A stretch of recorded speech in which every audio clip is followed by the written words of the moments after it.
Do you want your business to grow faster? Are you open to new and out-of-the-box ways to drive revenues and increase value? How do you imagine the most successful entrepreneurs and business leaders double, triple, or expand their businesses tenfold or more? The answer is Deals. This is a weekly podcast featuring conversations with business owners, executives, and leaders as we reveal behind-the-scenes details that give you, our listeners, the confidence to pursue your own deal-driven growth. On the show, we discuss a huge variety of deals, everything from large, complex mergers and acquisitions to smaller deals that you can do even without significant capital. My name is Corey Kupfer, and I've been supporting deal-driven growth for businesses for 35 years as a successful entrepreneur, professional negotiator, and attorney. My goal is to help you strategize, plan for, find, and complete deals that will help your company grow faster. Welcome to the DealQuest podcast. Let's get started. Hello, DealQuest listeners. I am here to talk about deals during the COVID era. So, we've talked in the past on a solocast or two about just in general about, the opportunities that come up in challenging times and things to watch out for. And, we even alluded to some of this at the beginning. But, now that we are, what are we, 6+ months, really March, things started locking down. February, we started hearing about it maybe late. So, March, April, May, June, July, August, September, we're 8 months in now. So I want to talk about what I've seen happening on the deal front during this time.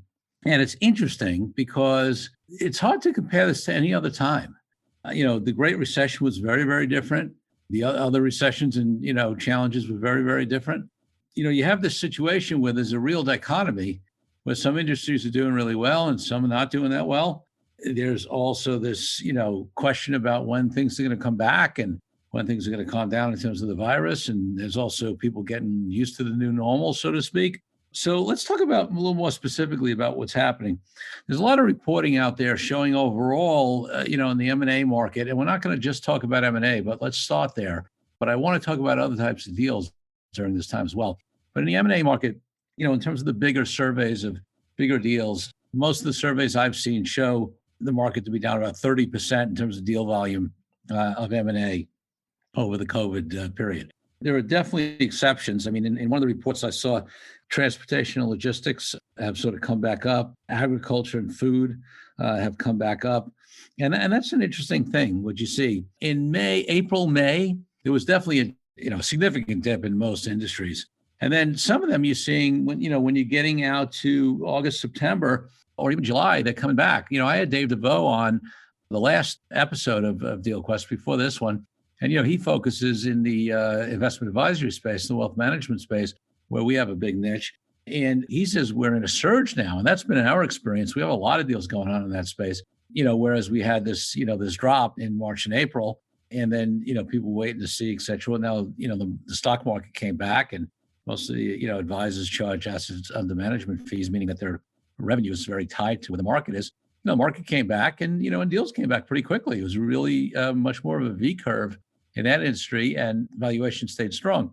In other industries, again, you see, 30% down in a lot of cases. But even in those other industries, you see the gap between, let's say, this year and last year narrowing in in some sectors, at least, as we're getting into August and September.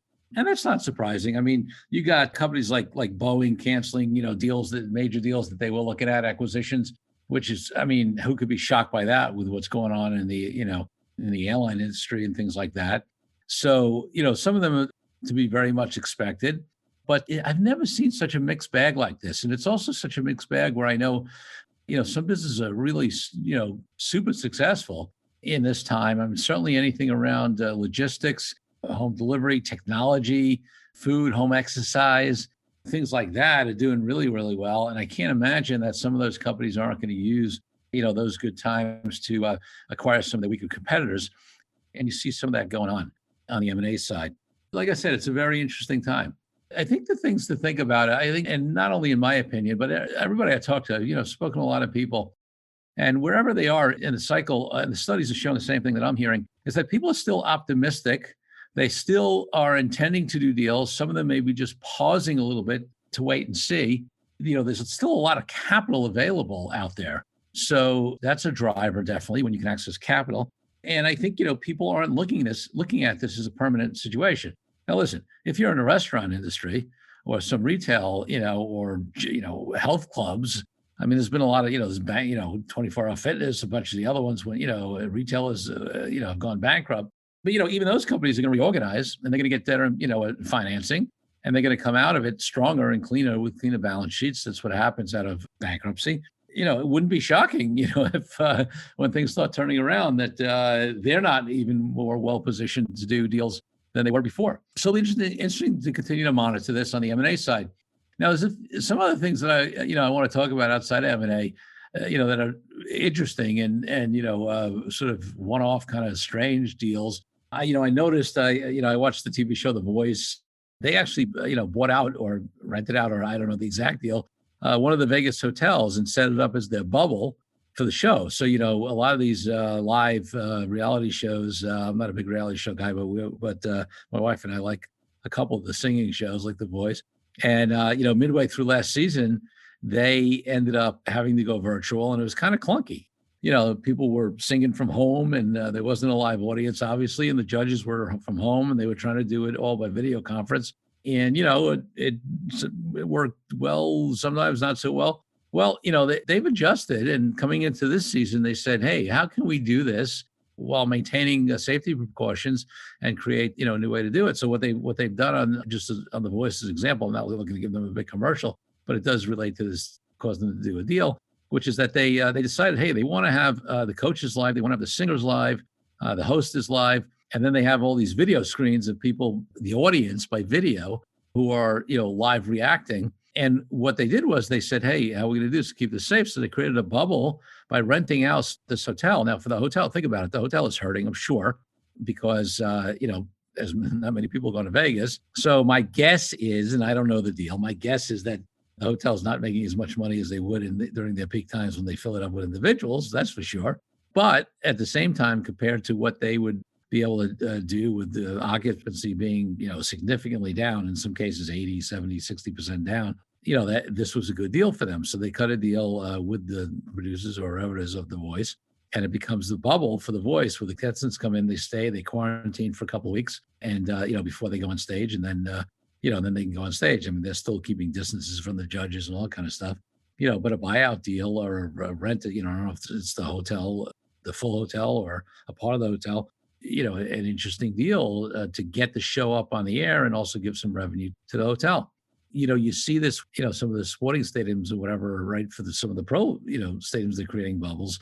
That, that's a little different because those are stadiums that are within, the sort of the league already. But, it raises some interesting entrepreneurial opportunities, right? To create sort of these bubbles, these safe spaces. What kind of, if you own real estate that's being underutilized or have some sort of business that has space that's being underutilized, it's a good idea to start thinking about how you can be creative to create, that space for people who are looking for it, especially if it's big enough, to house something where you can create one of those bubbles.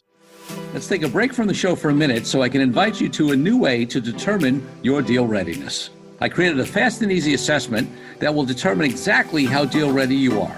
Once you complete the assessment, I use your responses to identify the obstacles that are holding you back from being a deal-driven growth genius. It's as easy as heading to CoreyKupfer.com/assessment. That's CoreyKupfer.com/assessment and filling out a few multiple choice questions.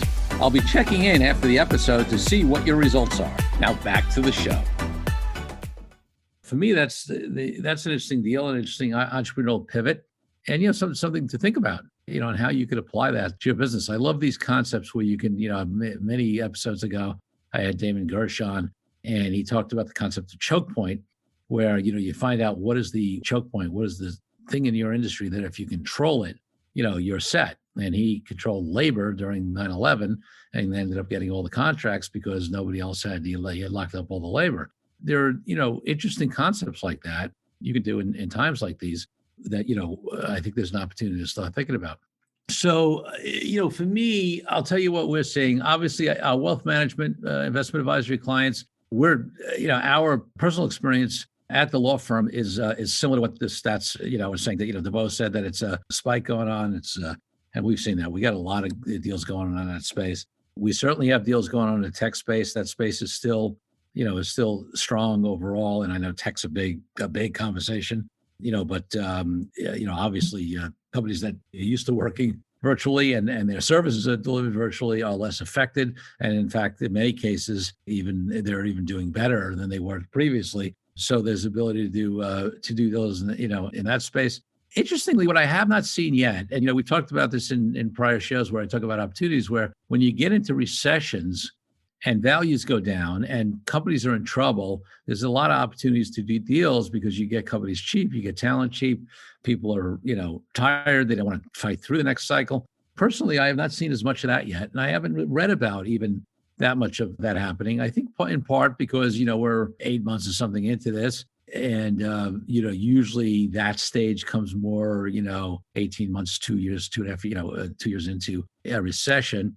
And we're not there yet. And two, because it is not really, it's really a mixed bag. So, you don't have that overall recession, although certainly certain industries have been very, very badly hit.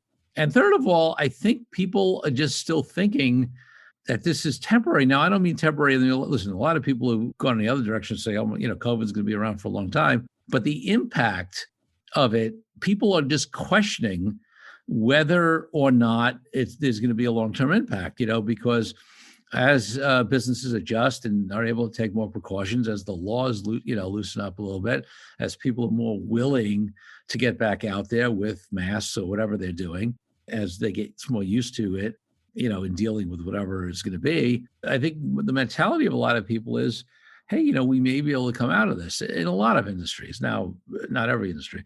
So, but I think I think because of all those factors, we have not yet seen, these fire sales, bargain basement. Obviously, listen, you got some industries, like I said, that are really hurting. And my guess is there's maybe some stuff going on those. For the most part, we don't represent any airlines. I do have some restaurant clients, but it's not a huge segment of ours. So, there may be some things going on in some really hurt sectors that I'm a little less familiar with. But overall, again, I haven't read the studies or I haven't seen, that hit that hard. Usually those of us in the deal industry know when things are getting to the point where there's a lot of fire sale kind of deals or, opportunities like that. So that's not happening yet on a mass scale across industries, that's for sure. And, it's interesting because the capital hasn't dried up either. I think capital is being deployed and or maybe waiting a little bit, being a little more picky on the sidelines. But it's still, it's still there and it's still ready to go. And, and I think the attitude is ready to go. One of the things I read in one of these surveys is that it's about 88% of the deals in the bigger M&A are strategic buyers, which doesn't surprise me. There are more strategic deals in a lot of industries than there are financial buyers, especially at this time where shoring up your strength and your relationships and your, the people who advise you and the synergies that a strategic buy can bring, in challenging times, that's even more and more important, right? So it's not shocking to me that there's such a high percentage of strategic buyers still. I haven't, which sort of relates to the fact that there's not, sometimes in the challenging times, like I said, which I haven't seen as much, where there are really bargain basement deals, you get some of these vulture funds in, which are really financial buyers just buying on the cheap and looking to flip. Haven't seen a lot of that yet either. So whether it's on the smaller side or the bigger side. So, it's interesting. Listen, I'd love to hear your experience with your industry, with your business in terms of what you see in the deal market during COVID and how it's impacted things. Definitely would love to, hit me up on LinkedIn or social media, any of the sites or, ping me. And if you have some information on that, I'd love to continue to report it out so people can get a feel for what is going on during these times of, of COVID-19. Because listen, obviously, depending on how long this takes and how things develop, I think we'll see different trends. There are certainly companies holding on. Government assistance has helped, the PPP loans, things like that, which we're still waiting for information on exactly, they've said now under $50,000. There's an easy form. Some are pushing for it to be under $150,000. And also, to get some more detailed regulations on forgiveness, also whether it's going to be, whether the expenses related to it are going to be taxable or not. But I think injecting some of that money into the entrepreneurial community also help keep people around a little more optimistic. And certainly most of the companies that took PPP loans may not be doing M&A deals, but they may be able to be doing some sort of strategic alliances, joint ventures and things like that, because they're not, they weren't scrambling to figure out how they're going to pay their people, or laying off key people who could be helping get these kind of, deals together. So, I think I'm going to leave it there. I really do want to encourage you to give me your insights in your particular industries, and whether it's through social or join us on our Deal Den monthly mastermind calls. Let's, get a little crowdsourcing of information. I want to keep monitoring this. We've been fortunate that we have been very, very busy, and a chunk of it is with deals. So our little microcosm at Comfort Associates on the law firm side is strong. But then again, we have a lot of clients in financial services and tech, and those are sectors that are doing really well. So overall, we've been keeping very busy. But, it's like I said, it's a patchwork. It's really uneven. So let me know what you're seeing in your particular industry. And if I could help you brainstorm about deal-driven growth and deals that could help your business, happy to do that. This is Corey Kupfer signing off for this week. Thank you for joining me on this episode of DealQuest, where we help you understand how deal-driven growth can be your ticket to freedom. I want to invite you to a unique way to tap into the wisdom and experience of the DealQuest community. Join the DealQuest Deal Den Zoom calls, a free monthly 90-minute mastermind. In the mastermind, we address all the challenges you may be facing and help support you with the opportunities that may arise in terms of deal-driven growth. You will get input not only from me, but all the members on the call will collaborate and serve each other in a mastermind format. To sign up for the free mastermind, go to www.coreykupfer.com/dealden. That's coreykupfer.com/dealden. I'll see you there. I'm Corey Kupfer. Until next week, wishing you the freedom and financial prosperity that I know your DealQuest will bring.